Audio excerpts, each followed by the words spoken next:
168페이지.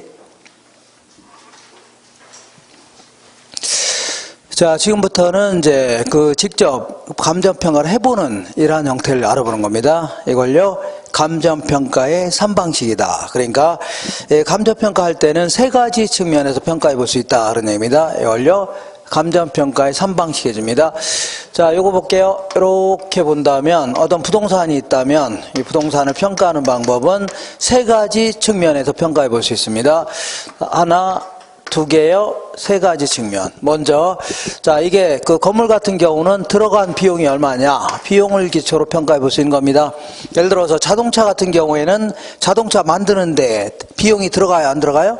들어가죠. 여기다가 지네들 적정한 이윤을 포함해서 가치를 구할 수가 있다는 얘기입니다.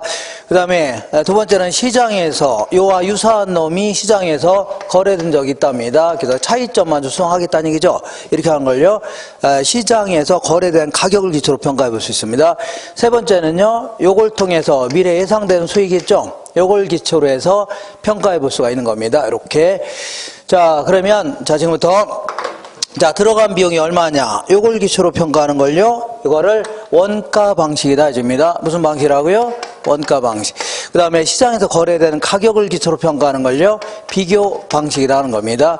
미래 예상된 수익을 기초로 평가하는 걸요, 수익 방식이다 해줍니다. 뭐라고요? 수익 방식. 이렇게 하는데, 자, 요거는 약간 좀 어려운 얘기인데, 그래도 결론만 기억하세요. 결론. 가격이 있고 뭐가 있어요? 수량이 있는데, 이게 뭐라고요? 이게 공급 곡선입니다. 뭐라고요? 공급곡선이 경제학에서는 비용 곡선입니다. 물건을 이만큼 만들어 팔 때 이만큼 받고자 한다는 얘기죠, 단위당. 그 이유가 뭐냐면 지네들도 이걸 마지널 코스트라고 해서 비용 곡선입니다. 그러니까 지네들도 물건을 만드는데 비용이 들어가 안 들어가요? 들어가죠. 그냥 거기에 따라서 적정한 이윤을 포함해서 받고자 하는 가격을 쭉 연결한 겁니다. 결국은 여기에 이제 공급자 측면에서 받고자 하는 가치를 얘기합니다. 뭐라고요? 공급자. 그래서 결국은 원가 방식이 되는 겁니다. 무슨 방식이라고요? 원가 방식. 그 다음에 이 수요 곡선이라는 게 뭐냐면 경제학에서는 이거를 효용 곡선이다 해줍니다. 뭐라고요? 효용, 한계 효용 곡선이다. 그래서 자, 자기가 물건을 구입할 때 자기도 만족감이 있어 없어요? 그만한 만족감이 있다는 얘기죠. 다시 할게요. 내가 이만한 물건을 구입할 때 자기도 그만한 만족감에 대한 대가로 이만큼 지불하겠다는 얘기입니다. 만족감에 대한 대가 있죠? 이만 지불하겠다는 얘기입니다. 알겠죠? 이걸 뭐라고요? 효용곡선이라는 겁니다. 그러니까 결국은 미래 예상되는 만족감을 다른 말로 효용해줍니다. 효용을 다른 말로 뭐라고요? 편익. 다른 말로 미래 예상되는 수익 있죠? 요걸 기초로 해서 지불하고자 하는 가격을 쭉 연결한 겁니다. 결국은 요거는요, 수요자 측면에서의 지불하고자 하는 가격이기 때문에 미래 예상되는 편익, 미래 예상되는 수익 있죠? 이런 걸 기초로 해서 지불하고자 하는 가격이기 때문에 결국은 수익 방식이 되는 겁니다. 뭐라고요? 수익 방식. 근데 시장에서는 수요와 공급이 만나는 점에서 균형 가격과 가치와 수량이 결정될 겁니다. 이게 결국 이게 뭐라고요? 균형 가치가 되는 겁니다. 뭐라고요? 균형. 결국은 시장에서 거래되는 가격 있죠? 이걸 기초로 하는 거기 때문에 이거는 이제 비교 방식이 될 수 있는 겁니다. 무슨 방식이라고요? 비교 방식이다. 자, 이 균형 가치를 기초로 하는 거기 때문에 무슨 방식이라고요? 비교 방식이 될 수 있는데, 만약에 완전 경쟁이라면 균형점에서 벗어나도 곧바로 돌아간다는 얘기죠. 그죠? 그렇기 때문에 그냥 이렇게만 하시면 돼요. 자, 시장이 완전 경쟁이라면 공급자 측면에서 받고자 하는 가치와 수요자 측면에서 지불하고자 하는 가치, 균형 가치는 항상 같을 수밖에 없는 겁니다. 이거 뭐라고요? 삼면 등가성 이론이라는 겁니다. 뭐라고요? 삼면 등가성. 근데 현실 경제는 완전 경쟁이 될 수가 있어 없어요? 없다는 얘기입니다. 불완전 경쟁이 될 수밖에 없는 겁니다. 그러면 세 가지 측면에서 평가한 게 항상 달라질 수밖에 없는데, 그러면 어떤 식으로 평가하냐 그런 얘기입니다. 이론적으로. 그래서 애킨슨이라는 경제학자는 이렇게 얘기했습니다. 이 부동산이 원가 방식이 가능하다. 그러면 일단 평가하라는 얘기입니다. 비교 방식도 가능하다. 그럼 뭐라고요? 평가하라는 얘기입니다. 수익 방식은 불가능하다. 그러면 평가하면 안 됩니다. 근데 가능하다. 그럼 평가하라는 얘기죠. 그래서 이런 식으로 해서 일단 한번 평가해 본 가치를요, 시산 가치다 해줍니다. 무슨 가치라고요? 시험 삼아서 계산한 가치라는 얘기죠. 이렇게 한 다음에, 자, 부동산마다, 그래도 이 부동산이 그래도 가장 적합한 방식이 원가 방식이라면, 다른 방식을 통해서 평가한 거 있죠? 요거를 이렇게 조정해서 최종 가치를 구하라는 얘기죠? 그죠? 이걸 뭐라고요? 시산 가치의 조정이다. 이렇게 평가하든가, 아니면 여기다가 가중치를 더 주고, 예를 들어 80%를 주고, 여기다 10% 주고, 10% 주고, 이렇게 해서 가중평균을 하라는 얘기죠. 이렇게 해서 최종 가치를 구하라 하는 걸 뭐라고요? 시산 가치의 조정이다. 이론적으로 이렇게 평가하라는 얘기입니다. 이론적으로 뭐라고요? 이런 식으로 평가해라. 이렇게 하시고. 자, 그럼 좋다. 그러면, 가치를 좀 세분화한다면, 자, 가치와 뭐라고요? 용익에 대한 대가를 뭐라고요? 입력을 하는 겁니다. 그래서, 자, 원가 방식 하에 가치를 구하는 걸요, 원가법 해줍니다. 뭐라고요? 원가법. 입력을 구하는 걸요, 적산법 해줍니다. 이 정도. 그 다음에 비교 방식 하에 가치를 구하는 걸요, 거래 사례를 가지고, 자, 비교해서 분석하겠다는 얘기죠. 이걸요, 거래 사례 비교법 해줍니다. 그 다음에 입력을 구하는 걸요, 임대 사례를 가지고 비교해서, 자, 가치를 구하는 걸요, 임대 사례 비교법. 그 다음에 수익 방식 하에 가치를 구하는 걸요, 수익 환원법 해줍니다. 입력을 구하는 걸요, 수익 분석법이다. 자, 이런 걸 억지로 자꾸 암기하려고 하지 마시고 그냥 눈도장 계속 찍으시면 돼요. 그러면 곧바로 해결됩니다. 자, 지금부터 하나하나 이렇게 좀 정리해 나가겠습니다. 원가 방식부터 하나하나 정리하겠습니다. 자, 이렇게 보겠습니다. 오른쪽 한 장 넘겨볼게요. 자, 지금부터 원가 방식 하에 가치를 구하는 걸 뭐라고요? 원가법 해줍니다. 이쪽으로 올게요. 이쪽으로. 원가 방식 하에 가치를 구하는 걸요, 원가법이다. 요거는요, 들어간 비용이 얼마냐이죠? 여기다가 적정한 이윤을 포함해서 가치를 구하는 겁니다. 다시 할게요. 들어간 비용이 얼마냐? 자동차 만드는데 얼마가 들어갈 거 아닙니까? 거기다가 적정한 이윤을 포함해서 뭘 구하겠다고요? 가치를 구하겠다 하는 걸요, 원가법이라는 겁니다. 기억할 수 있죠? 이렇게. 그러면 좋다.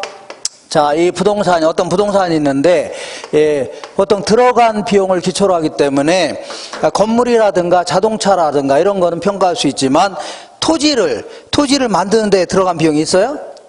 토지를 만드는 건 아니죠. 토지 같은 거는 이제 불가능합니다. 다만, 매립지, 조성지 같은 거 있죠? 이런 것들은 토지를 조성하는 데 들어간 비용이 있어, 없어요? 이런 걸 기초로 해서 평가해 볼 수는 있을 겁니다. 그죠? 이렇게. 어제거나 주로 건물이라든가 자동차 이런 거 있죠? 각종 동산 이런 게 적합합니다. 어쨌거나 이 건물만의 평가를 얘기하는 겁니다. 건물 평가인데 애초에 1억이 들어갔답니다. 얼마라고요? 1억이 들어갔대요. 그러면 들어간 비용이 얼마라고요? 1억이다. 이렇게 평가하는 걸 뭐라고요? 원가법이라는 겁니다. 다시 할게요. 자, 들어간 비용이 얼마라고요? 1억이다. 그죠? 그럼 이걸 기초로 평가하겠다는 거 아닙니까? 그죠? 근데 문제가 발생할 수 있네요. 왜냐하면, 자, 건물만의 가치를 평가하는데, 건물은 언젠가는 철거해야 돼, 안 해야 돼요? 그죠? 그러니까 건물만의 가치를 평가할 때는 계속 가치가 감소한다는 얘기입니다. 그죠? 언젠가는 없어지는 거 아닙니까? 그래서, 자, 이 한 5년 정도 지났다고 치자. 몇 년이 지났다고요? 5년 정도 지났는데, 20년 지나면 철거해야 된다고 치자. 몇 년 지나면요? 20년 지나면 철거해야 되니까 20년 지나면 없어지는 거죠? 그러니까 한 4분의 1 정도 지났으니까 한 2,500만 원 정도의 가치가 줄어들 거 아니냐. 그럼 이때는 얼마라고요? 7,500만 원 정도 된다. 이렇게 하는 걸 뭐라고요? 원가법이라 하는 겁니다. 그죠? 네, 이렇게 평가해서 이제 중개사님한테 물어봤더니, 자, 이 똑같은 건물인데 5년 된 건물이 요즘에 한 2억 정도 한답니다. 자세히 할게요. 이렇게 평가했는데 중개사님한테 물어봤더니 똑같은 건물이 5년 된 건물이 있는데 얼마 한다고요? 2억 정도 한답니다.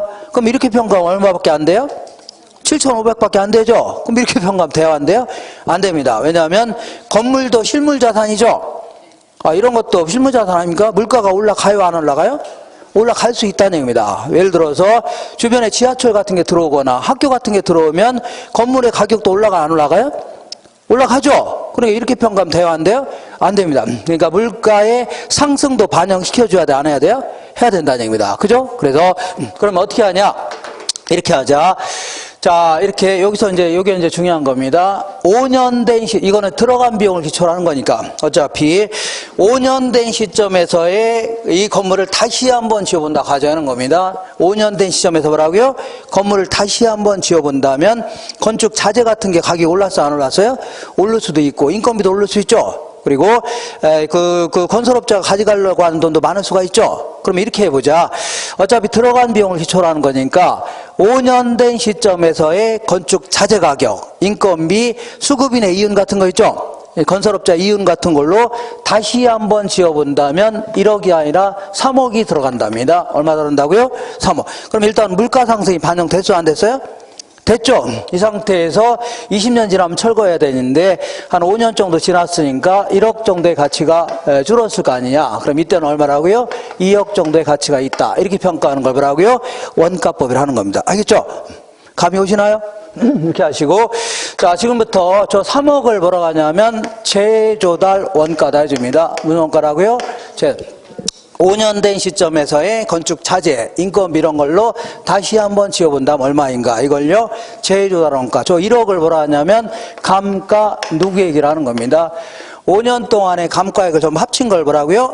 감가 누계액. 이렇게 해서 구한 거를요, 적산가치다. 이렇게 표현합니다. 무슨 가치라고요? 적산가치. 자, 그럼 공부할 내용이 딱 정해져 있네요. 자, 일단 재조달 원가에 대해서 조금 자세히 알아보고, 여기서 요거 뺀 걸 뭐라고요? 감가 수정한다 해줍니다. 뭘 한다고요? 감가 수정. 이렇게. 자, 그러면 5년 된 시점에서의 건축 자재 가격, 인건비로 한번 다시 한번 지어보자. 그런 얘기죠? 지어보자 그런 얘기죠. 지어보는데, 자, 요거를 자기가 직접 건설했다고 가정해 볼 수 있고, 이걸 자가 건설이라 할게요. 그리고 건설업자한테 맡겼다고 가정할 수 있겠네요. 이걸요, 도급 건설이다 해줍니다. 그러니까 도급이라는 게 뭐냐면 일의 완성을 도와달라는 얘기죠. 그래서 건설업자한테 맡기는 경우도 있는데, 자, 자기가 직접 건설하게 되면 직접적으로 소요되는 공사비라든가 간접적으로 소요되는 공사비 있을 수 있죠. 간접 공사비는 그 직원들의 그 사무실 직원의 급여라든가 이런 거 있죠. 이걸 간접 공사비. 직접 공사비는요, 건물을 칠 때 직접 소요되는 시멘트 가격이라든가 벽돌 가격 이런 거 있죠. 이걸요, 직접 공사비 해줄게요. 그 다음에 또 뭐가 들어가냐면 부대 비용도 들어갈 수 있네요. 취득세라든가 아니면 감리 비용 이런 거 들어가 안 들어가요? 들어가죠. 이런 거를 이런 게 들어가는데, 근데 문제는 건설업자한테 맡기게 되면 직접적으로 소요되는 공사비라든가 간접적으로 소요되는 공사비, 부대 비용도 들어가요 안 들어가요? 들어가죠. 들어가는데, 자, 이 건설업자는 이 일을 공짜로 해줘요? 뭔가 대가를 받고자 해요? 대가 받으려고 할 거 아닙니까? 그러니까 당연히 이 사이에 뭐가 들어가요? 공사를 맡은 자를 수급인해 줄게요. 수급인의 이윤도 들어간다는 얘기죠. 맞죠? 그러면 하나의 부동산을 평가하는데 이렇게 자가건설과 도급건설에 소요되는 비용이 달라지면 안 되죠. 사람을 평가하는 게 아니라 건물의 가치를 평가하는 거 아닙니까? 그래서 달라지면 돼야 안 돼요? 안 되는 겁니다. 그러면 도대체 어떤 식으로 평가하냐면 이렇게 평가하면 안 되고 뭐라고요? 도급건설에 소요된 비용 있죠? 이걸로 평가가 됩니다. 왜냐하면 자기가 직접 건설했다면 자기는 회사 같은 거 때려치고서 일에 매달려야 될 거 아닙니까? 그럼 다른 일을 함으로써 얻을 수 있는 이익을 포기한 거죠. 당연히 기회비용이라 하는 겁니다. 이것도 포함시켜야 됩니다. 그러니까 자가건설했다 하더라도 뭘 기초로 하라고요? 도급건설한 걸로 해갖고 재조달한 걸 산정해야 됩니다. 알겠죠? 요거 기억하세요. 자, 그래서 여기까지를 표준적인 건설비라 하는데, 표준적인 건설비에는 반드시 뭘 포함시키라고요? 수급인의 이윤을 포함시켜라. 정리할 수 있죠? 수급인의 이윤을 포함시켜라. 이렇게 정리하시고, 자, 좋다. 자, 도급건설한 걸로 해서 평가하겠다. 그런 얘기인데, 또 다른 문제가 또 발생이 되네요. 어떤 문제가 발생하냐면, 이렇게 볼게요. 자, 지은 지 2년밖에 안 된 건물이 있다. 몇 년밖에 안 됐다고요? 2년밖에 안 된 요즘 건물 같은 경우에는 시장에 나가보면 건축 자재가 다 있어 없어요? 다 있겠죠? 얼마 안 됐으니까 건축 자재가 다 있을 거 아닙니까? 그러면 이대로 인터넷 들어가면 건축 자재가 다 있어 없어요? 요즘 가격대로 바꿔치기 하면 되는 거죠? 그죠? 그러니까 요건 별 문제가 안 됩니다. 그러니까 요거는 자, 요걸 가지고 그대로 대체해 주면 됩니다. 요 물건 가지고 그대로 대체한다 해서 물리적 측면에서의 대체다 이렇게 표현합니다. 자, 이렇게 대체한 거를요. 죄송합니다. 이걸요. 재생산 원가다 해줍니다. 뭐라고요? 재생산 원가 아니면요. 복조 원가 이런 표현 씁니다. 복제 원가에도 상관없고. 자, 근데 이렇게 볼게요. 지은 지 30년 된 건물이 있습니다. 지은 지 몇 년 됐다고요? 30년 된 건물이 있는데 무진장 낡고 노후화 됐네요. 그죠? 그래서 한 15층짜리 건물인데 자, 30년 정도 됐으면 시장에 나가보면 없어진 자재가 많을까 적을까요? 굉장히 많습니다. 왜냐하면 건물도 유행을 많이 타기 때문에 옛날에 지은 자재 같은 거 있죠? 없어진 게 막 타일 같은 거 없어진 게 너무 많을 겁니다. 그죠? 요즘에 벽에다 붙이는 거, 요즘에 나온 겁니다. 이렇게 붙이는 거. 그러니까, 자, 이 시장에 나가보면 없어진 자재가 많을까, 적을까요? 많다는 얘기죠? 그럼 이거는 원가법 자체가 불가능해집니다. 그죠? 자재가 있어야 바꿔치기 하든가 할 거 아닙니까? 그죠? 그러니까 원가법 자체가 불가능하기 때문에 어떤 약간의 편법을 한번 동원해보자. 그런 얘기입니다. 그래서 중개사님한테 물어봤더니 요 건물하고 이렇게 최근에 지어진 1년밖에 안 된 건물이 있는데 여기 이제 4층짜리 건물이랍니다. 새 건물. 자, 요거하고 요게 가격대가 비슷하답니다. 뭐가 비슷하다고요? 중개사한테 물어 비슷하대요. 그러니까 한 20억 정도 가지고 자, 얘를 구입할까? 얘를 구입할까 고민하고 있다는 얘기죠. 그러니까 층수는 좀 높지만 구닥다리 같은 건물 구입할까? 층수는 좀 낮지만 새 건물 구입할까 고민하고 있다는 얘기죠. 그럼 어차피 얘를 가지고 대체를 못할 바에는 얘가 얘라고 간주하는 겁니다. 얘가 곧 뭐라고요? 얘라고 간주하면서 얘가 얘라는 얘기죠. 얘가 얘 아닙니까? 효용이 비슷하다는 얘기죠. 어차피 그러니까 만족감이 비슷한 놈을 찾아내서 얘가 곧 얘라고 간주해서 얘를 가지고 대체하는 겁니다. 얘를 가지고 다시 한번 만들어 보는 겁니다. 이걸 뭐라고요? 이렇게. 그래서 오래된 건물 같은 경우에는 자, 어쩔 수 없이 효용이 비슷한 놈을 찾아내서 그놈 가지고 대체할 수밖에 없다. 이걸 뭐라고요? 효용적 측면에서의 대체다 해줍니다. 뭐라고요? 효용적 측면의 대체. 자, 여기서 주의할, 이렇게 해서 대체한 거를요, 대치 원가다. 이렇게 표현합니다. 그리고 혹은 뭐라고요? 대체 원가 이렇게 표현해요. 자, 근데 여기서 주의할 게 있는데 얘는 이따가 하겠지만 이제 기능적 감가라고 해서 형식이 구식화되거나 이런 걸 다 뭐라고요? 기능적 감가라 합니다. 근데 이렇게 구닥다리 같은 건물을 요걸로 간주한 거죠? 얘가 곧 얘라고 간주했죠? 15층짜리를 4층으로 간주한 거 아닙니까? 그러니까 이거를 형식이 구식화됐다. 기능이 낙후되어 있다고 해서 이거를 또다시 감가하게 되면 이중 감가가 됩니다. 알겠죠? 이중. 그러니까 암기하세요. 얘는 또다시 기능적 감가를 하면 돼요? 안 돼요? 안 된다. 이것만 기억하세요. 뭘 하면 안 된다고요? 기능적 감가를 하면 안 된다. 이렇게 해서 요거까지 기억하시면 됩니다. 이렇게. 자, 이렇게 해서 뭐까지 알아봤어요? 재조달 원가에 대해서 알아봤습니다. 재조달. 그러면 이번에는 재조달 원가에서 감가 누계액을 빼내는 걸 뭐라고요? 감가 수정한다 해줍니다. 뭘 수정한다고요? 감가 수정한다 해줍니다. 자, 그러면 감가 수정과 관련돼서 요 얘기를 먼저 알아볼게요. 자, 거기에 171페이지 딱 중간에 감가 뭐가 있어요? 감가 수정이라는 표현이 있고 얘는요 감가 상각이라는 표현이 있는데 자, 둘 다 소속이 있다 다릅니다. 소속이. 일단은 감가 수정은 어디서 나온 용어냐면 요거는요 자, 감정평가에서 나오는 용어입니다. 어디라고요? 감정평가. 그리고 감가 상각은요 기업 회계에서 나온 용어입니다. 물론 나중에는 뭐 섞어서 쓰기도 하지만 어쨌거나 감가 상각은 어디서 나오는 거라고요? 기업 회계에서 나온 용어입니다. 그죠? 소속이 틀립니다. 자, 그럼 감가 수정은 뭐 하냐면 저렇게 재조달 원가를 기초로 해서 현존재화의 가치를 구하려고 하는 겁니다. 현존재화의 뭐라고요? 가치를 구하려고 하는 게 주된 목적입니다. 알겠죠? 5년 된 건물에 뭘 구하려고요? 가치를 구하려는 게 목적이에요. 근데 기업 회계는 그게 아닙니다. 자, 보세요. 기업 회계는 이렇게 볼게요. 자, 예를 들어서 기업은 해마다 뭘 작성했냐면 자, 이 재무상태표라는 거하고 손익계산서 이걸 작성해야 됩니다. 뭐라고요? 손익계산 이런 걸 작성해서 어느 정도 규모가 이상이 되는 회사들은 신문에다 공고해야 됩니다. 뭐라고요? 신문에 공고하면 이걸 가지고 은행이라든가 기관 투자자 입장에서는 돈을 빌려줄 것인가 아니면요 투자할 건가 결정합니다. 이런 거 가지고 결정하는데 자 볼게요. 자, 만약에 이때 어떤 기계를 하나 딱 구입했는데 거기는 60억이라도 했는데 자 설명을 조금 이해를 돕기 위해서 6천억짜리 기계를 구입했다고 치자. 얼마짜리라고요? 6천억짜리 기계를 구입했다고 치자. 그리고 요거는 3년 쓰면 버려야 된다고 치자. 3년 쓰면 뭐라고요? 버려야 된다. 그러면 자, 이 기계를 6천억 정도 현금이 나갔죠? 그죠? 그럼 이때 비용으로 다 처리했다면 나간 돈이 비용으로 처리했다면 이때는 엄청나게 손해를 될 겁니다. 그죠? 그리고 그다음부터는 한 방에 비용으로 처리했으니까 이때부터는 이익으로 계산되겠죠? 우리 인건비라든가 유지 관리비 이런 거는 매년 나가는 돈이 거의 비슷하죠? 근데 이렇게 기계를 구입하거나 건물 같은 거 구입하게 되면 한 방에 나가는 돈이죠?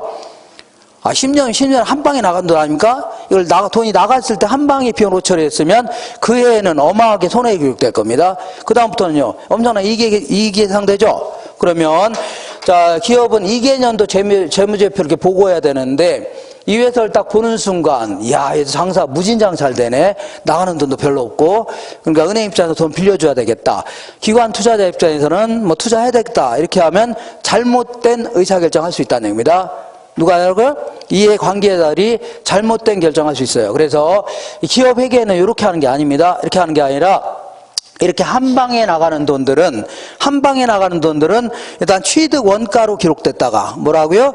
취득 원가로 기록해 놓고 있다가 수익이 창출되는 기간 동안에 쪼개서 이만큼은 요때 비용으로 처리합니다. 이만큼은요 요때 비용으로 처리하겠다는 얘기죠. 요건 요때 비용 처리합니다. 이런 식으로 취득 원가로 계상했다가 이걸 비용으로 배분해 갖고 뭐라고요? 비용으로 배분시켜서 매기 적정한 경영 성과를 보고하려고 하는 겁니다. 알겠죠? 매기 뭐라고요? 적정한 경영 성과. 말이 좀 어렵네요. 좀 어렵나요? 자, 그래서 이렇게 기억하시면 됩니다. 자, 그래서 이 감가상각하고 감가수정은요, 이게 좀 다릅니다. 자, 감가수정은 이제 조금 이따 하지만 경제적 내용수 기간 동안에 감가수정하는 게 원칙입니다. 경제적 내용수라는 게 뭐냐면 수익이 비용보다 더 큰 기간 있죠? 버는 돈이 쓰는 돈보다 더 큰 기간, 이 기간을 뭐라고요? 경제적 내용수. 근데 이제 감가상각은 법에서 정해줍니다. 회사마다 다, 자, 이 기간을 다르게 하면 기업 간에 비교할 수가 없는 겁니다. 법에서 정해줍니다. 이걸요, 법정 내용수라는 겁니다. 뭐라고요? 법정 내용수. 그리고 조금 있다가 잠깐 하겠지만, 얘는 물리적, 기능적 혹은 외부 환경과의 감가 요인도 다 고려합니다. 경제적 감가 요인까지 다 고려합니다. 근데 얘는요, 내부적 감가인 물리적, 기능적 감가 요인만 고려합니다. 이렇게. 그 다음에 얘는 관찰 감가 이런 것도 인정합니다. 노련한 감정평가사가 요모조모 뜯어보더니 이만큼 감액이 됐다는 얘기죠. 이렇게 평가도 합니다. 근데 얘는 그런 거 하면 안 돼요. 관찰 감가 이런 거 하면 안 됩니다. 그리고 얘는 토지 같은 경우에도 가능합니다. 토지 같은 경우에도 자 보세요. 어떤 토지가 있는데 주변에 쓰레기 매립장이 들어왔다. 그러면 가치가 떨어지죠. 이것도 감가 대상이 될 수 있는데 얘는 토지 같은 거는 감가상각의 대상이 아닙니다. 알겠죠? 이렇게 해서 자, 우리가 공부하려고 하는 것은 감가수정을 공부하는 거지 감가상각을 공부하는 게 아닙니다. 그죠? 근데 뭐하러 이걸 알려고 하냐? 그거는 이제 어차피 부동산 학이라는 게 근래에 나온 학문이기 때문에 다 이제 경영학이라든가 경제학과 교수들 있죠? 이 사람들이 다 막 들어가서 지서 아는 게 막 이런 게 많으니까 이런 거 자꾸 냅니다. 그래서 어쩔 수 없이 그냥 아는 거지 뭐 이런 거 굳이 할 필요 없죠? 우리가 기업 회계 같은 거 할 필요 없잖아요. 그래도 간혹 물어보니까 이렇게 알고 계셔야 돼요. 한 장 넘겨보겠습니다. 넘겨보시면 자, 그럼 5년 정도 지나면 가치가 많이 감소되는데 가치 감소가 되는 원인들을 좀 구체적으로 살펴볼게요. 원인들. 맨 먼저 물리적 감가 요인이 있고 얘는 뭐라고요? 자, 법률적 감가 요인이 있는데 이 두 놈은 해결할 수 있습니다. 자, 물리적 감가 요인은 그야말로 내가 자동차 한 대 구입했는데 면허를 못 따는 바람에 그냥 마당에 그냥 세워놨다고 치자. 세워놓게 되면 시간이 감에 따라 노후화돼야 한대요. 노후화되고 마모되고 태풍에 의해서 파손되고 뭐 손상될 수 있죠. 이런 걸 다 뭐라고요? 물리적 감가라는 겁니다. 기억하세요? 노마 파손. 뭐라고요? 노마파손. 법률적 감가이유는요, 뭐 소유권에 하자가 있다든가 아니면 등기가 불완전하다든가 이걸 넣고요, 법률적 감가라는 겁니다. 이 두 놈은 해결할 수 있죠. 자, 두 놈 해결한 다음에 요 두 놈을 제외한 나머지만 잘 기억하시면 돼요. 나머지 여기에는 자, 기능적 감가유인이라는 게 있고 경제적 감가유인 요게 있는데, 자, 기능적 감가유인은요, 이 두 놈을 제외한, 기억하세요? 두 놈을 제외한 내부 기능에 있어서의 감가유인입니다. 예를 들어서 설계 자체가 불량하거나 주차장 같은 게 못 갖췄다든가 이런 거 뭐라고요? 이걸요 기능적 감가다. 그리고 얘는요 외부 환경과의 관계에서의 감가유인입니다. 예를 들어서 자, 이 쓰레기 매립장 근처에 아파트가 있다든가 이런 거 다 뭐라고요? 경제적 감가입니다. 그래서 요거는 물어보니까 기억하셔야 됩니다. 예를 들어서 기능적 감가유인은 건물과 부지의 불균형이다 해서 예를 들어 주차장 설비 같은 거 못 갖추는 거 있죠? 제대로 못 갖춘 걸 뭐라고요? 건물과 부지의 불균형이다. 그 다음에 설계가 불량하거나 형식 자체가 구식화되어 있거나 설비의 과잉 또는 부족 있죠? 엘리베이터가 너무 남아 돈다든가 부족한 거 이런 건 다 뭐라고요? 기능적 감가입니다. 그 다음에 경제적 감가는요 외부 환경과의 관계에서 감가유인이죠. 예를 들어서 인근 지역이 쇠퇴했다든가, 내 건물은 새 건데 주변 지역이 아주 막 쇠퇴기에 접어드는 거죠. 그럼 내 건물도 자연스럽게 가치가 떨어집니다. 주변 환경과의 부적합, 그러니까 공장 한복판에 아파트가 있는 거 이런 거 있죠. 이런 거라든가 시장성이 감퇴돼서 주변에 그 유동인구가 많았는데 요즘에는 딴 길로 다 다닌다는 얘기죠. 이런 거를 시장성이 감퇴됐다. 구분할 수 있죠. 이렇게 구분하면 됩니다. 자, 지금부터 이렇게 볼게요. 재조달 원가에서 감가 누계액을 빼내는 걸 뭐라고요? 감가 수정한다 입니다. 뭘 수정한다고요? 감가 수정하는데 우리나라 감정평가 규칙에 따르면 뭐에 따르면요? 감정평가 규칙에 따르면 15조에 따르면 감가 수정은 원칙적으로 뭘 하라고요? 내용연수에 따라 평가하는 게 원칙입니다. 여기서 내용연수는요 경제적 내용수를 얘기합니다. 무슨 내용수라고요? 경제적 내용수에 따라서 정액법, 정렬법, 상환기금법 이런 걸 하는 게 원칙이에요. 원칙이라는 얘기죠. 다만 예외적으로 관찰 감가법, 분해법, 시장 추출법, 임대료 손실 환원법 이걸 가지고서 수정해 주든가 아니면 불가능하다면 별도로 이런 방법으로 평가할 수도 있는 겁니다. 이렇게 하세요. 예외적으로 뭐라고요? 이렇게. 그래서 관찰 감가법하고 분해법은 간단히 좀 정리하시고 나머지는 뭐 이런 게 있다 정도 하시면 돼요. 이런 게 있다 정도만, 용어 정도만 이렇게 눈도장 찍으시면 돼요. 되겠죠? 자, 그럼 지금부터 감가 수정하는 걸 알아볼게요. 뭘 수정한다고요? 감가 수정하는데, 자, 볼게요. 자, 여기 보시면 지은 지 2년 된 건물이 있습니다. 몇 년 됐다고요?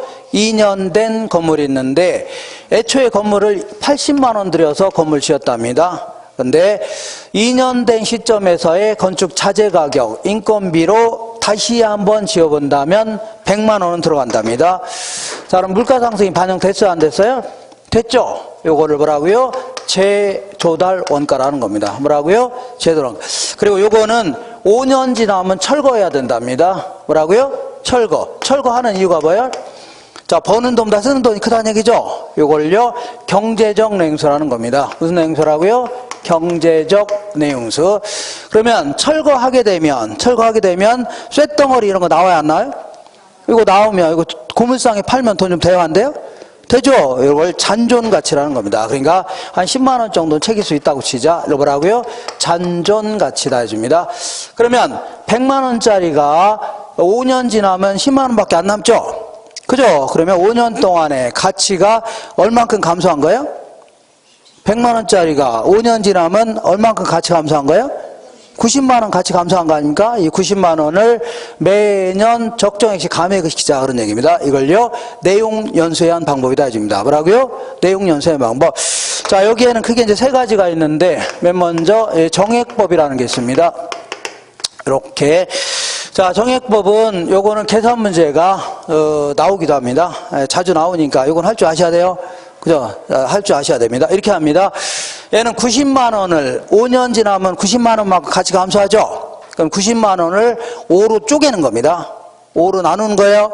그럼 1년에 얼마씩이라고요? 18만 원. 그러면 여기서 18만 원, 여기서 얼마라고요? 18만 원. 합치니까 얼마라고요? 36만 원 같이 감소했다는 얘기죠. 그래서 100만 원에서 36만 원 빼니까 여기는요 64만 원 이렇게 평가하는 걸 뭐라고요?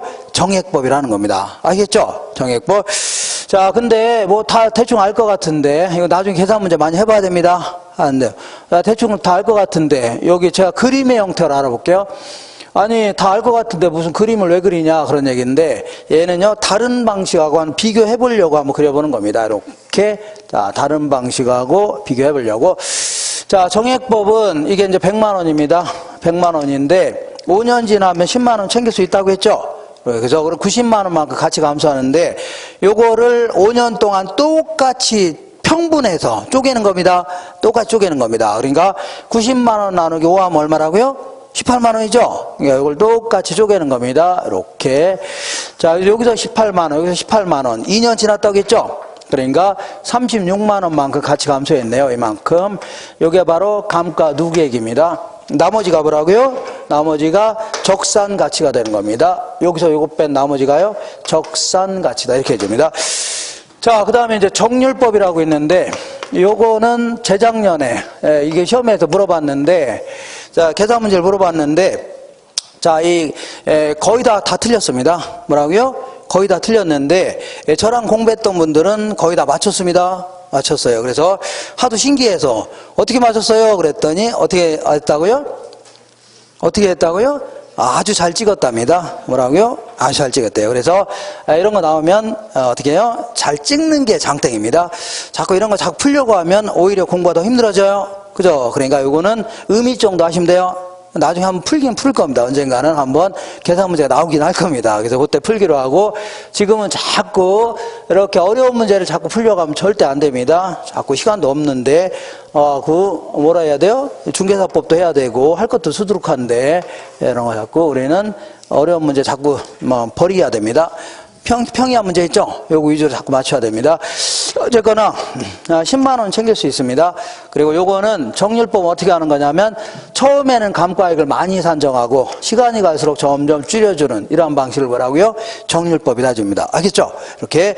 자, 그래서 2년이 지났으니까 2년 말 현재 감가 누계액이 이만큼이 되겠네요. 이만큼이 뭐라고요?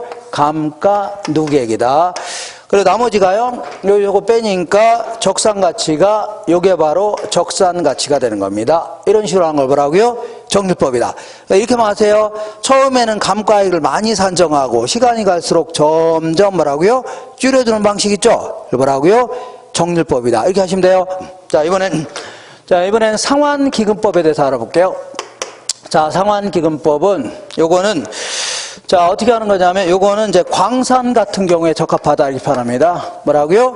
광산 같은 경우에 적합한데 얘는 이렇게 해볼게요. 이렇게 해볼게요. 여기가 어디냐면 여기가 이렇게 있네요. 이렇게 해볼게요. 자, 얘는 어떻게 하는 거냐면 10만 원 챙길 수 있으니까 그 광산 같은 거를 운영하게 되면 광물이 나중에 다 채굴될 수 있죠. 광물 채굴이 끝나면 광산업 하는 사람은 해산해야 돼요? 아니죠. 그럼 똑같은 광산을 또 구입한다고 가정합니다. 그러면 똑같은 광산을 구입하려면 매기 일정씩 적립해야 돼요? 안 해야 돼요? 돈을 적립해 놓고 있어야 될 거 아닙니까? 그러면 적립금에는 이자가 붙어야 안 붙어요? 붙겠죠. 그죠? 그렇게 해서 나중에 자 광물이 채굴 끝나면 똑같은 광산 또 구입하자는 얘기죠. 그러면 매기 적립금에다가 발생 이자 있죠. 요 정도씩이 감액이 된다고 가정해서 또 다른 광산을 구입한다고 가정하는 겁니다. 그죠? 그러다 보니까 자 얘는 이렇게 처음에는 자 매기 적립하게 되면 적립금에 대한 이자가 계속 늘어나는 거죠. 그러니까 2기 말 현재 감가 누계액은 요만큼입니다. 요만큼이 감가 누계액이고 나머지가 뭐라고요? 적산 가치가 되는 겁니다. 그러니까 처음엔 이자가 얼마 안 되지만 계속 불입할수록 이자는 점점 불어나죠. 그러니까 처음에는 작게 감가액을 산정하고 시간이 갈수록 늘려주는 이러한 방식을 뭐라고요? 상환기금법 해줍니다. 이자 이런 거 나오면 무조건 뭐라고요? 상환기금법. 그리고 요거는 아무래도 건물 같은 경우에 적합하다 이렇게 표현합니다. 건물이라든가 나머지 뭐 구축물 아무래도 건물은 그 가만히 있는 거니까 매기 일정액씩 감가가 된다는 가정이 합리적입니다. 근데 요거는 아무래도 각종 기계라든가 뭐 차량 같은 동산 이런 게 적합하다 해줍니다. 자, 내가 뭐라고 할까요? 르망을 한대. 르망이 왜 나옵니까? 르망 들어보셨나요? 원래 르망 언제때 찬지 모닝이 나와야 되는데 르망이 나왔네요. 르망 모르세요? 몰라요? 아이고, 이 대화가 좀 안 되네. 세대 차이가 너무 많아요. 자, 옛날 한 80년대에는 지금 대우자동차 있죠? 지금 쉐보레인데, 그때 이제 대우자동차에서 아주 잘 나갈 때가 있었습니다. 그때 이제, 르망이라는 차가 아주 막 날리던 시절이 있었습니다. 그때. 그래서, 어쨌거나, 자, 모닝을 한 대 구입했는데, 처음에 한 대 구입하자마자 애들 태우고 동네 한 바퀴 도는 순간 중고차가 되는 거죠? 처음에는 감가가 크다는 얘기입니다. 근데 10년 된 차나 11년 된 차나 근동차가 근동차 아닙니까? 뭐 거기서 거기지 뭐 얼마나 더 차이 납니까? 그죠? 그러니까 처음에는 감가액을 많이 산정하고 시간이 갈수록 줄여주는 방식 있죠? 이걸 뭐라고요? 정률법이라는 겁니다. 그래서 요 그림이 머릿속에 들어와야 됩니다. 들어와야 돼요. 자, 난 그림 도저히 머릿속에 안 들어온다. 그러면 감가액은 뭐라고요? 감가액은 초기에 뭐가 가장 커요? 정률법이 가장 큽니다. 그 다음에 뭐라고요? 정액법. 그 다음에 뭐라고요? 상환기금법. 초기에. 그래서 정률법이 가장 크고 정액법, 상환기금법입니다. 그래서 이렇게 암기하세요. 감귤을 믹서기에 넣고서 돌리면 액체 상태로 변하죠? 감귤액상이다 해주면 되면 뭐라고요? 감귤액상. 그리고 만약에 적상가치는 거꾸로 해주면 됩니다. 적상가치는 거꾸로 해줘야 돼요. 그래서 상환기금법이 가장 크고 그 다음에 얘고 얘입니다. 거꾸로 해주면 돼요. 이렇게. 자, 머릿속에 들어와야 됩니다. 이렇게. 자, 그 다음에 자, 173페이지 볼게요. 맨 아래에 관찰감가법이라고 있어 없어요? 이거 있죠? 맨 아래. 요거는 우리 노련한 차량 수리업자가 있는데 40년 넘게 차량만 수리했던 사람인데 어느 날 클클대면서 차가 들어와요? 안 들어와요? 클클대면서 차가 들어오죠? 그러면 제가 어디가 고장난지 소리만 들어도 알아요? 몰라요? 알 수 있겠네요. 그리고 몇 년 정도 지났고 가치는 어느 정도 될 것인가 대충 알아요? 몰라요? 알 수 있죠? 이렇게 해서 직접 관찰해서 평가하는 방식을 뭐라고요? 관찰감가법이다. 그러니까 감가 요인을 물리적, 기능적, 경제적 감가 요인을 나눈 다음에 얘는 요 정도 감액이 됐구나, 얘는 요 정도 됐구나 이렇게 할 수 있죠? 이렇게 하는 걸요 관찰감가법이라는 거고, 그다음에 분해법이라는 것은 이걸 또다시 분해해야 합니다. 이거는 치유가 가능한 것도 있고 가능하지 않을 수 있죠. 이것도 치유가 가능한 것도 있고 아닐 수도 있고, 얘는 전부 다 치유할 수 없는 감가만 있습니다. 주변에 쓰레기의 입장이 들어온 거를 내가 어떻게 치유합니까? 지가 나가든지 해야 되죠. 이렇게 해서 하나하나 해서 감가액을 산정하는 겁니다. 이렇게 하는 거 뭐라고요? 분해법이다. 이렇게 간단히 하시면 돼요. 아시겠죠? 자, 우리 문제집 볼게요. 문제집 388페이지 잠깐 보겠습니다. 자, 388페이지 잠깐 보겠습니다.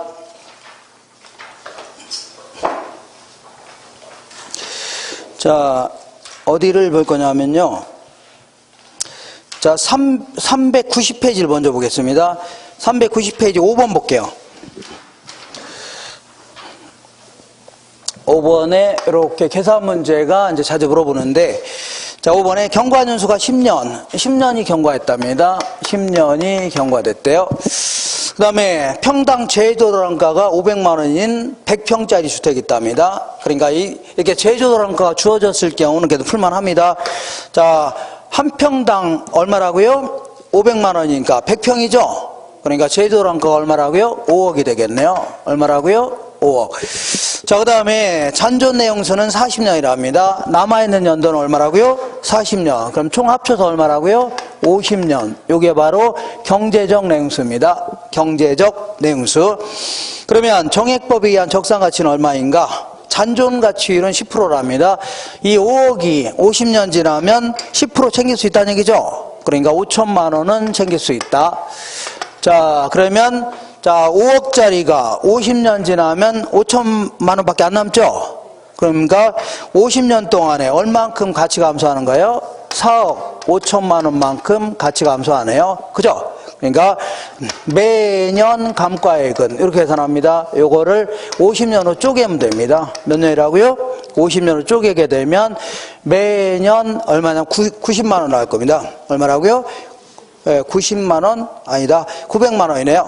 얼마라고요? 900만 원. 매년 감가액이 얼마라고요? 900만 원입니다. 되셨죠? 그러면 몇 년 지났어요? 10년 지났죠? 그러니까 1년에 얼마라고요? 900만 원이니까 곱하기 10년 하니까 얼마라고요? 9천만 원만큼 가치 감소했죠? 맞죠? 그러면 자, 5억 빼기 9천만 원 하니까 이때 얼마라고요? 4억 1천만 원. 이게 바로 적산가치입니다. 얼마라고요? 4억 1천만 원. 이렇게. 자, 몇 번 연습해 보세요. 이 정도는 좀 할만합니다. 이렇게 주어질 경우는 할만해요. 자, 395페이지 한번 보겠습니다. 395페이지.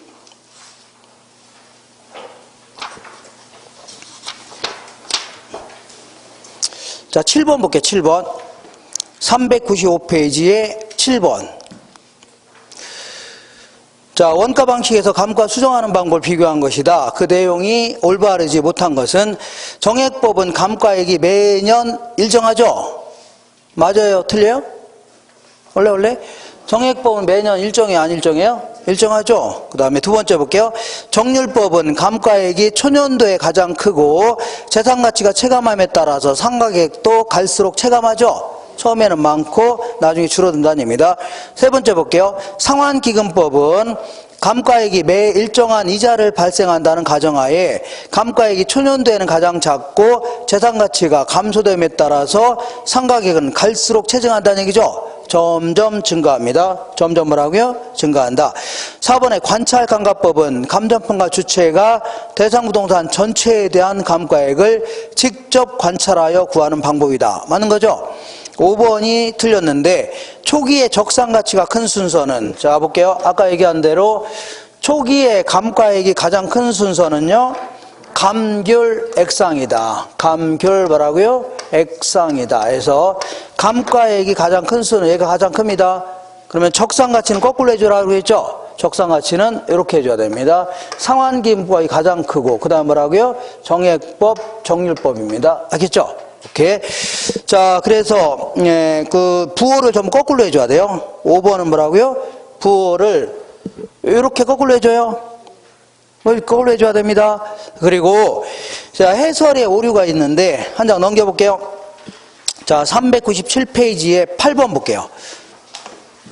7번. 자, 7번의 풀이를 보니까 내용연수 초기에 감가액이 큰 순서가 아니라 적산가치가 큰 순서 이렇게 바꿔놓으세요. 뭐라고요? 적산가치가 큰 순서는 정률법, 정액법, 상환기금법에서 상환기금법이 가장 크죠? 그죠? 그러니까 여기 오류가 있습니다. 적산가치가 큰 순서. 이거 제가 다 적어 드렸는데 아직 안 고쳤나 봐요? 예? 아, 고쳐놨나요? 이렇게 해서 정리하시고. 잠깐만요. 다시 노트로 돌아올게요. 노트로 돌아오셔서. 자, 175페이지 한번 잠깐 보겠습니다.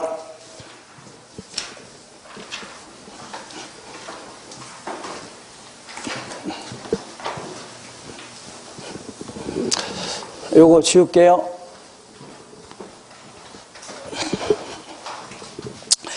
자, 175페이지에 보시니까 뭐가 있어요? 적산법 있어 없어요? 있죠. 그래서 원가 방식 하에 가치를 구하는 임료를 구하는 걸 뭐라고요? 적산법 해줍니다. 적산법이다. 이렇게. 자, 그래서 얘는 이제 이렇게 해볼게요. 내가 1억을 갖고 있는데 이거를 은행에다 예치할 수도 있겠네요. 은행에다 예치하게 되면 1억을 예치하게 되면 1년에 한 자, 이 5% 정도 이자를 주겠답니다. 이렇게 얼마라고요? 5%. 자, 근데 이걸 부동산을 구입해서 내가 임대사업 한다면 1억에다가 5% 정도는 받아내야 되겠네요. 맞죠? 그렇지 않으면 지금 은행에 예치하는 게 낫겠죠? 5%는 받아내야 되는데, 문제는 부동산을 구입해서 임대사업 하게 되면 얘는 자 재산세 같은 거 나가요 안 나가요? 나갈 거 아닙니까? 그리고 부동산은 언젠가는 폐기 처분해야 되죠. 건물 같은 거는 요 감가되는 부분도 받아내야 되겠네요. 내가 자동차 누가 1년 동안 빌려줄 때 1년 동안에 자동차 가치가 떨어지죠. 요것도 받아내야 된다는 얘기입니다. 그잖아요. 그리고 각종 유지 관리비 이런 것도 받아내야 돼요? 안 받아내야 돼요? 받아내야 되죠. 이런 거를 필요 재경비라는 겁니다. 무슨 재경비라고요? 필요 재경비. 요걸 더해서 책정하겠다는 얘기입니다. 그래서 지금부터 요거를 뭐라 하냐면 요걸 기초 가격 해줄게요. 무슨 가격이라고요? 기초 가격. 요 5%를 뭐라고요? 기대 이율이라는 겁니다. 뭐라고요? 요거는 용어는 좀 기억하세요. 뭐라고요? 기대 이율. 여기다가 자 필요로 하는 여러 가지 제 경비들을 더해서 책정하겠다 그런 얘기입니다. 알겠죠? 이렇게 자 이렇게 해서 구한 걸 뭐라고요? 적산임료다 해줍니다. 무슨 임료라고요? 적산임료. 왜 적산임료냐면 어떤 경비는 포함시키고 어떤 건 포함시키지 않고 하겠다는 얘기죠. 전부 다 들어가는 경비를 쌓아서 임료를 책정한다 해서 뭐라고요? 적산임료라는 겁니다. 뭐라고요? 적산. 자, 우리 그 시험 목적으로는 나는 기필코 한 80점은 맞겠다. 그러면 이 정도만 알아도 됩니다. 뭐라고요? 이 정도 알아도 되는데 나는 이번에 기필코 수석해야 되겠다. 뭘 하겠다고요? 수석해서 실추된 가문의 영광을 찾겠다. 이런 분들은 요즘에는 수석해도 발표도 안 합니다. 어쨌거나 그래도 수석해야 되겠다. 그러면 그냥 제가 얘기하는 게 들어보세요. 알겠죠? 들어보세요. 자, 어쨌거나 요거는 항상 얘랑 비교하려고 자 은행에다 여기다가 하는 건 삼각비는 다 빠져 있는 겁니다. 이거 뭐라고요? 삼각후라는 겁니다. 삼각비는 뭐라고요? 빠져 있다는 얘기죠. 은행에다 예치할 때는 삼각비 들어간 건 아니죠. 삼각비는 빠져 있고 보통 우리가 은행에서 이자 받을 때는 소득세도 포함되어 있습니다. 뭐가 포함되어 있다고요? 소득세. 그래서 이거는 삼각후 세전 삼각후 뭐라고요? 세전 기대이율 해줍니다. 세금이 포함되어 있다는 얘기죠. 이렇게. 자, 그래서 여기서는 이것만 기억하세요. 기초가격과 필요재경비 중에 기초가격은 자, 우리 아까 원가법 파에 나온 적산 가격이라든가 조금 이따 하게 될 거래사례 비교법 파의 비준 가치 이런 걸 가지고 할 수 있습니다. 근데 요거는 기억하세요. 수익 방식 하에 수익 가치를 가지고 평가하면 안 됩니다. 알겠죠? 요거 기억하세요. 뭘 하면 안 된다고요? 수익 가치로 하면 안 됩니다. 왜냐하면 자, 수익 가치라는 것은 미래에 예상되는 순수익 있죠? 미래 예상되는 순수익이 결국 예상된 임대료를 얘기하는 겁니다. 뭘요? 임대료. 이걸 얘기하는, 이거를 적절한 환원율로 나눠온 게 부동산의 가치인데, 자, 이거는 미래 예상되는 순수익 있죠? 이걸 기초로 하는데, 이게 예상되는 임대료 아닙니까? 지금 우리가 구하려고 하는 게 임대료죠? 아니, 임대료를 알고 있다는 가정하에서 나온 게 수익 가치인데, 지금 구하려고 하는 게 뭐라고요? 임대료를 구한다는 것은 논리 자체가 안 맞는 겁니다. 알겠죠? 그러니까 이거 하나만 기억하세요. 뭘 기억하면 돼요? 수익 가치로 하면 안 된다. 기억하세요. 뭐로 하면 안 된다고요? 수익 가치로 하면 안 된다. 그런 의미입니다. 그리고 요거는 1년이면 1년 동안에 빌려주려고 하는 겁니다. 몇 년이라고요? 1년 동안에 임대료를 얼마 정도 책정할 건가 그런 얘기죠. 요때 이렇게 볼게요. 이렇게 자 생각해 볼게요. 느낌으로. 자, 여기에는 삼각비는 빠져 있다고 했죠? 매년 감가되는 부분은 빠져 있다고 했죠? 그러니까 삼각비는 포함시켜야 되겠네요.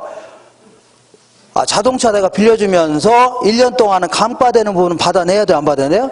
받아내야죠. 그러니까 감가상각비는 당연히 받아내야 되는 겁니다. 여기다 포함시켜라는 얘기입니다. 그리고 그 밑에 볼게요. 느낌으로 상식적으로 각종 유지 관리비 중에 수선비 관리비용 같은 거는 포함시켜야 되는 겁니다. 알겠죠? 근데 자 공익비라든가 부가사용료는 뭐예요? 수도요금, 전기요금, 가스비 이런 거 있죠? 이런 거를 요 임대료에 포함시키면 돼요? 안 돼요?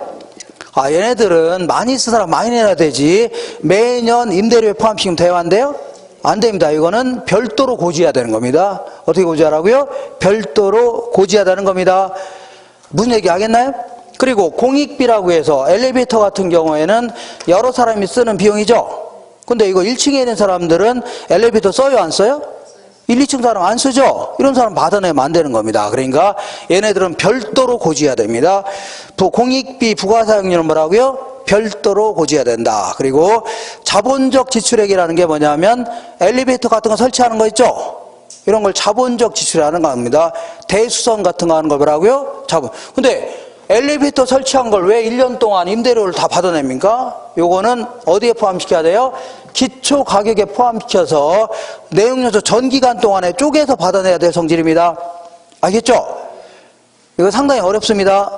내가 뭐라겠어요, 제가. 수석 할 뿐만 들으라고 했죠? 수석 할 뿐만. 그래서 나는 수석 도저히 안 하겠다. 그러면 그냥 너는 떠들어라. 이렇게 해주면 돼요. 너는 뭐라고요? 떠들어라. 나는 그냥 나 딴 생각하고 있다. 하시면 돼요. 이번에는 세금 같은 거 볼게요. 재산세 같은 보유세는 당연히 여기다 포함시켜서 받아내야 됩니다. 받아내야 돼요. 근데 우리 법인세나 소득세는 자 여기 아까 세금이 포함됐다고 해서 안 포함됐다고 했어요? 세전이라고 했죠? 여기다 포함시키고 여기다 또 포함시키면 돼요? 안 돼요? 안 됩니다. 그러니까 법인세, 소득세, 세전 하면 항상 소득세를 얘기합니다. 얘는 포함시키면 돼요? 안 돼요?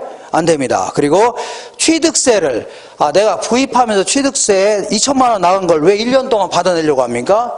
이것도 마찬가지로 기초 가격에 포함시켜서 내용요소 전 기간 동안 있죠? 쪼개서 여러 사람한테 받아낼 일이지 이거를 한꺼번에 받으면 돼요? 안 돼요? 안 됩니다. 무슨 얘기 알겠나요? 이렇게. 그 다음에 좀 대충 무슨 감은 잡히나요?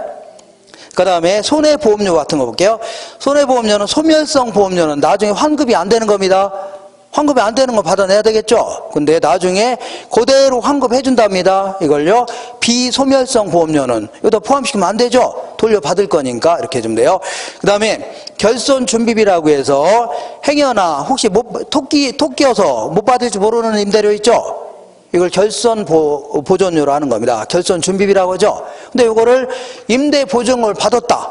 그럼 임대 보증에서 까면 되는 거죠. 까면 되지. 여기다 포함시키면 돼요? 안 돼요? 안 됩니다. 근데 보증금이 없다. 그럴 경우는 좀 받아내야 되겠네요. 그죠? 받아내야 됩니다. 그 다음에 공실 손실 상당액이라고 해서 자 이사 오고 이사 가는 과정에서 며칠씩 비어 있을 수 있어 없어요? 있죠. 이런 거는 임대인이 당연히 포함시켜서 받아내야 될 성질입니다. 지들이 늘 날짜 안 맞고라는 거니까. 자, 그리고 임대사 받아오면 정상적으로 은행에서 돈 빌릴 수도 있어 없어요? 있죠. 여기서 정상적으로 나가는 이자 같은 거 있죠. 요거는 좀 포함시켜야 됩니다. 이렇게 해서 자 아주 어렵게 물어본다면 다음 중에 필요재경비에 포함되지 않는 것은 이렇게 물어볼 수는 있는데 그동안 물어본 적은 없습니다. 뭐라고요? 그런 적 없어요. 그러니까 요 정도, 요 용어 정도 기억하세요. 이걸 뭐라고요? 기초가격. 이걸 뭐라고요? 기대이율. 이걸 뭐라고요? 필요재경비. 요 정도만 기억하시면 됩니다. 할 수 있죠? 이렇게. 자, 요 정도 정리하시고 잠깐만 쉬었다가 비교 방식 할 겁니다. 뭐라고요? 비교 방식.